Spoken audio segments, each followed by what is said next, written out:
Guys, it's Queen Haru. I'm coming to you with another exciting edition of Ask An Aquarius. Okay, so if you haven't already, please hit the red subscribe button and smack the bell. Somebody asked me yesterday, how do you become a priestess? I did another video a couple weeks ago on what is a priestess, because some people didn't know what it was. So now somebody was asking me, and a lot of people asked me this question over the years, how do you become a priestess? Well, this is the thing about it. There are a lot of ways to become a priestess. You can meet a group of people like a Yoruba, Santeria, or House of Mayat and come into the house. And you'll be a practitioner at first, and then if you have ability, you can be ordained. That's the easiest, well, I ain't gonna say it's the easiest way, but that's the most common way that people become a priestess, or in a man's case, a priest. But you also can do it a lot of other ways. You can work directly with a priestess.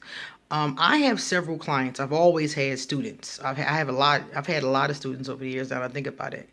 And basically what happens is that what I do is I meet the person and I do their reading. Because to be a priestess, you have to have been born with some innate abilities. Just spiritual abilities, mediumship, clairvoyancy. You got to have some strong spiritual abilities to be a priestess. So if there's evidence of that in the card reading, if the cards tell me basically this person is good for this, they'd be a good priestess, they can potentially do this, then I will allow them to come into training. My students, every priestess does this part a little bit differently, but basically my students pay me per class.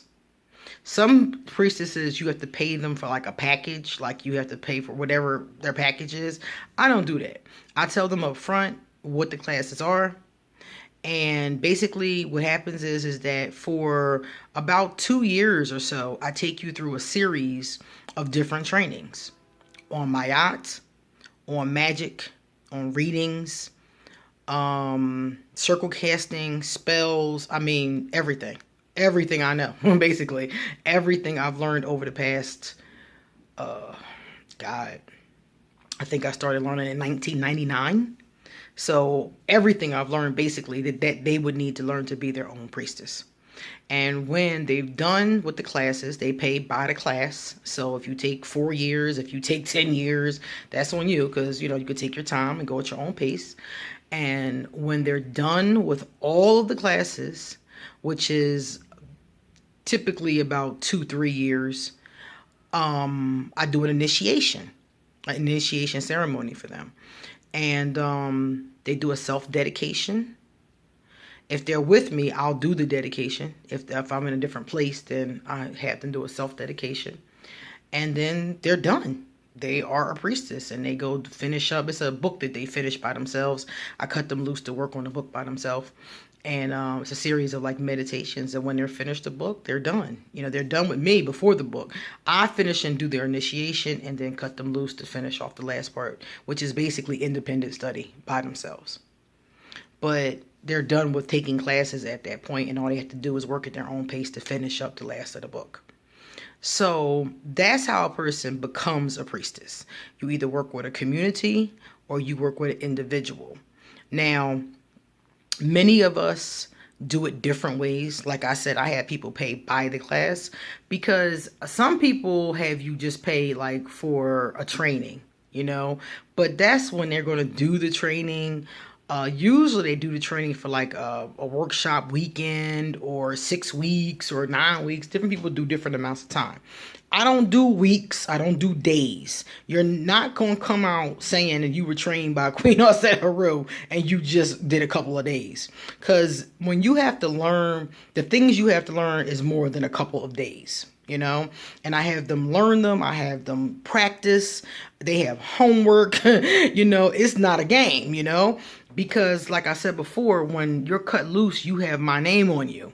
So when you're cut loose, I want to make sure that you know what you're doing, that you're not out there hurting people, that, whatever you're out there doing, that you had all of the qualifications and the information that you needed to succeed. Okay, so everybody does it a little bit differently, but that's how I do it. And like I said before, I always start off with a reading, because you have to see a priestess, a shaman, a witch. You are born, it's like a singer. A singer is born with their voice, and then they train it to do what they want it to do. It's the same way with a priestess. You're born with your gifts. You're born with your abilities. You're born with your third eye. You've probably done this lifetimes before. You're born for this gig, and it's what you're supposed to do, like anybody else. Like a piano player is born with natural musical ability, and they hone their talent. They learn more. They practice. And that's what the priestess training is. So you have to come with the ability in the first place. I've had a lot of people come to me who had no ability. They just wanted to do it. Most of the time it was for their own personal gain, or to get back at someone, which I'm definitely not going to help you with that. And then I've had people come to me that have a lot of ability but are too lazy to do the work, because we're not talking about, like reading a couple books. We're talking about really, you're reading books, you're looking at articles, you are learning how to scry, like a crystal ball, you're learning tarot, you're learning the upright and the reversal of the cards, you're learning what every crystal means, every herb, what oils, what combinations to use when somebody's sick. So you're not learning, just a little something, something. This is a lot. It is a lot. I tell people up front, it's a lot. When you do priestess training with me, I'm not playing with you. You know what I'm saying? We're not going to be sitting there, just, giggling and eating cookies. You have to, I want to make sure that when I cut you loose, you know what you're doing. Because if you go out there, let's say you go out there after we're done and you got to do a house cleansing, for example, and you go out there and come across something nasty, something evil, something negative, something demonic. If you haven't really studied, you're not going to know what you're doing, and you might take whatever that is home with you. So I really try to make sure that anybody that works with me, and I've had a couple of priestesses that I don't have any priestesses that are finished. All of my priestesses are in some level, either high, middle, almost done. They're all in different levels, but they're doing their thing, and they're learning and they're growing and they're thriving.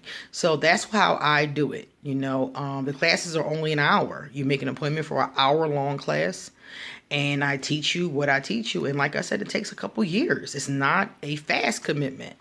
It's a time-consuming commitment, because if you take a class and when you're finished with it, you might have a couple experiments to do. Like let's say, for example, you have a class and I taught you how to do a 3-card spread. So your homework would be to practice the 3-card spread, to do it on several different people and see what results you get. Now that's not a lot of work. That could take you 3 hours, but it depends on the person. If you're not disciplined enough to do your 3 hours, or if I give you the assignment and 6 months later you still haven't done it, and my clients that have made the most progress took 1 or 2 classes a month, so they could really keep up and move on to the next thing, and if you want to get done. It took me 8 years of priestess training. And since I finished my priestess training, which was about 2011, I believe it was, since then, it's 2018, I've done weekly classes myself, workshops myself, reading books. I never stopped gaining knowledge and doing priestess work. So it's like even after a person is done with their priestess training, they're still expected to do what I call spiritual development, to continue doing that for yourself in your lifetime. So that's how a person becomes a priestess. That, it's not, like I said before, it's not really a hard thing to accomplish, but it's something that you really have to put your heart and soul into. You really have to, really want that, really want to be that, And why do you want to be a priestess? And that's a really important question that I usually ask at the very beginning. Like, why do you want to do this? Because honestly, except for the fact that you will probably get paid for readings. And if you're not good, you're not even going to do that many readings. So if you're good, you'll get paid for readings. But It's not something to do for money. I know people that do it for money. I know people that it's their hustle, quote unquote. But if you're really being a priestess, it's not about money. It's not about hustle. You know, it's really about helping people. If you don't have it in your heart to help people heal, then it's not for you. If you just want to make money reading cards on the boardwalk, you don't want to be a priestess. You want to be a tarot reader. So get a book and learn tarot, you know? It's not that. To be a priestess is to be a spiritual leader. To be a priestess is to be a healer. So if you want to be a healer, if you want to be a spiritual leader, if you want to help people, and a lot of stuff comes with that. A lot of negativity comes from other people, from other spiritual systems. A lot of stuff comes with that. So if you want to do it and you are into it, and that's something it's a calling. That's really what it is. You're born with the abilities and you feel the call. Like this is what you should do with your life. You know? That's why most priestesses don't have, normal 9-to-5 jobs, because this is your life. This is your calling. This is what you came to do. So if you feel that way, then you absolutely should train with someone, anyone, to be a priestess. And I can't say anyone that's good. Because some people will be open to training you, but they're not that good themselves. Some people will say that they're going to train you, but they don't really know how. Some people will charge you astronomical amounts of money and teach you next to nothing. I know somebody that paid somebody $3,000 for a priestess training. And I was like, okay, well, did they teach you? And I started asking them different questions about herbs and oils and, spells and this and that. This person didn't know anything. They didn't know nothing. They didn't teach them anything. All they did was some elaborate ceremony with them and, gave them some necklaces or something. And that was it. $3,000. And I was like, what? For $3,000, I can do about, I'm not good at math. I'm an English teacher and a history teacher. I'm not good at math, but for $3,000, I'm thinking that I would probably have, somebody with me would probably be done. They'd probably be finished and initiated and and down the road somewhere for $3,000, and would know a lot of stuff. Anybody that's worked with me, that's one thing.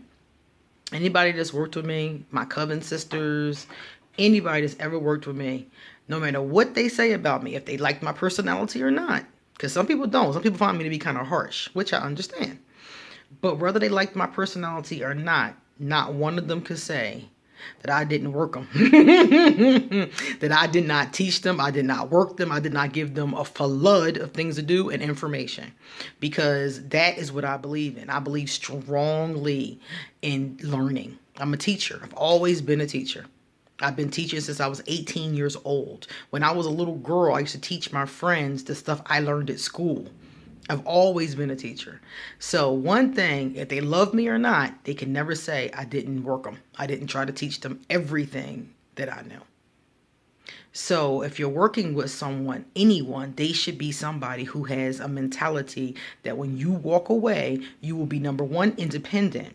Because some teachers keep you dependent forever. At some point, you should be able to be independent. And number two, you should be knowledgeable. If I call you on the phone and tell you I have whatever ailment, whatever problem, whatever situation, they should be able to know how to help me or how to begin to do something to help what's going on. Okay? And if they can't do that, then they weren't trained properly.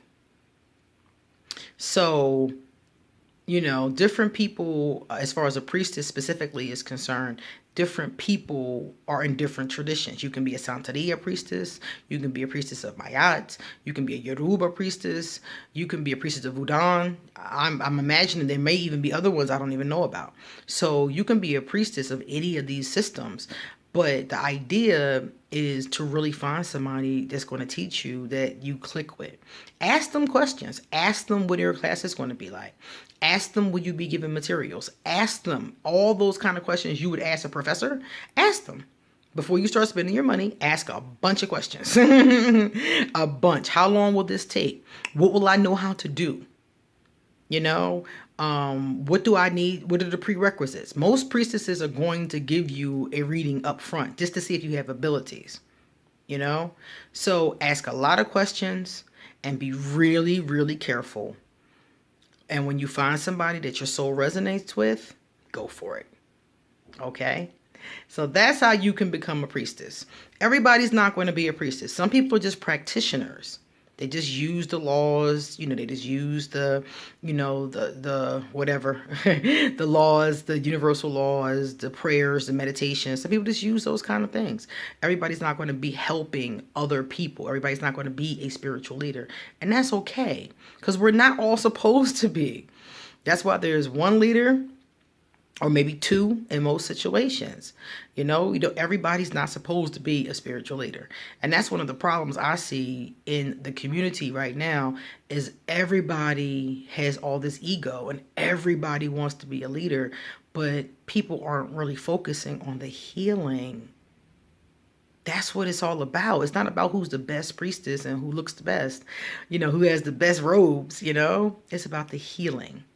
So if you feel in your spirit that you want to do the healing, then you absolutely should.